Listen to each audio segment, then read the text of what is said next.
کشمیر کے lieutenant governor Manoj Sinha کی ریاستی حیثیت کی بحالی سے متعلق مناسب وقت میں فیصلہ کیے جانے کے بیان پر نیشنل کانفرنس کے ترجمان اعلیٰ اور رکن اسمبلی تنویر صادق نے کہا کہ بھاجپا چاہتی ہے کہ جب تک نہ وہ جموں کشمیر میں ان کی حکومت یا اقتدار میں آتے ہیں تب تک ریاستی درجہ بحال نہیں ہوتا، جو شاید کبھی نہیں ہوگا۔ اعتماد تو ہے،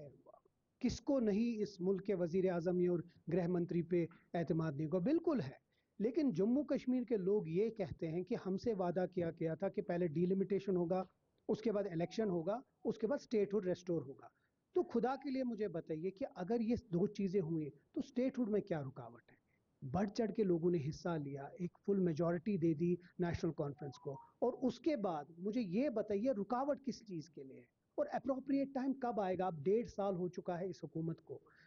اگر اپروپریٹ ٹائم اب نہیں ہے تو پھر کب ہے؟ یا تو ہمیں یہ بتایا جائے کہ کیونکہ نیشنل کانفرنس کی حکومت ہے تو اپروپریٹ ٹائم ہماری حکومت میں نہیں آئے گا، یا تو یہ ہمیں بتایا کہ جب تک بی جے پی کی حکومت یہاں نہیں آئے گی تب تک، جو کہ شاید کبھی نہیں آئے گی۔ تو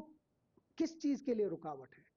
ہم بھی چاہتے ہیں کہ یہاں کے لوگوں کی جو شناخت ہے وہ واپس آ جائے، ہم بھی چاہتے ہیں کہ لوگوں کی نے جو یہ ایک پراسپرس سٹیٹ تھا وہ واپس ریسٹور ہو جائے، ہم بھی چاہتے ہیں جس ملک میں جس طرح باقی سٹیٹس پاورفل ہیں اسی طرح ہم بھی رہیں، ہم بھی کسی کے رحم و کرم پہ نہ رہیں۔ ہم چاہتے ہیں کہ جو مینڈیٹ لوگوں نے دیا اس کی قدر ہو، اور جلد سے، اور مجھے لگتا ہے اب اپروپریٹ ٹائم آ چکا ہے، اور جلد سے جلد 70 برسوں سے ہم کہہ رہے ہیں کہ جب بھی کسی چیز کا حل ہو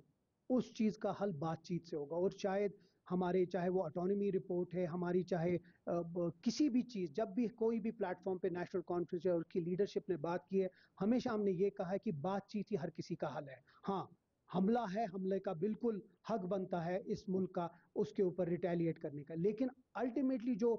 فائدہ ہوگا دونوں ملکوں کا وہ تب ہوگا جب بات چیت آگے چلے گی، اور مجھے لگتا ہے وہی چیز آگے ہے۔ میں شکر کرتا ہوں کہ آر ایس ایس اور ان لوگوں کے اب دماغ میں یہ بات آ گئی کہ بات چیت کے علاوہ کوئی اور حل نہیں۔ آپریشن سندور کے بعد آپ کیسے ایکسپیکٹ کر سکتے ہیں کہ کوئی ایسی بات کرے گا؟ حالات ٹھیک نہیں ہے، اور یہ جموں کشمیر کا ڈومین نہیں ہے، یہ سینٹرل گورنمنٹ کا ڈومین ہے۔ یہ دو ملکوں کے بیچ میں ایک بہت ہی جو رساکشی، جو بہت میجر پرابلم جو ایکچولی وار میں تبدیل ہوئی، آپ کو بھی وہ دن یاد ہے جب ہمارے سروں کے اوپر سے ڈرون چلتے تھے، تو مجھے لگتا ہے اب تھوڑی سی اس میں کمی آ گئی ہے۔ اگر اب باقی لیڈرز بات کر رہے ہیں بات چیت کی، یہ بات چیت کا جو ماحول اگر پھر سے بن جائے تو شاید نیشنل کانفرنس سے زیادہ کوئی خوش نہیں ہوگا، اور مجھے لگتا ہے وہ دن ضرور آئے گا جب ہم پھر سے جو آپس میں ٹریڈ ہے، کامرس ہیں، آرٹسٹ ہیں، کرکٹ ہے، یہ سب کچھ واپس شروعات ہوگا۔ اس کے لیے دن کے لیے ہم اعتماد تو ہے۔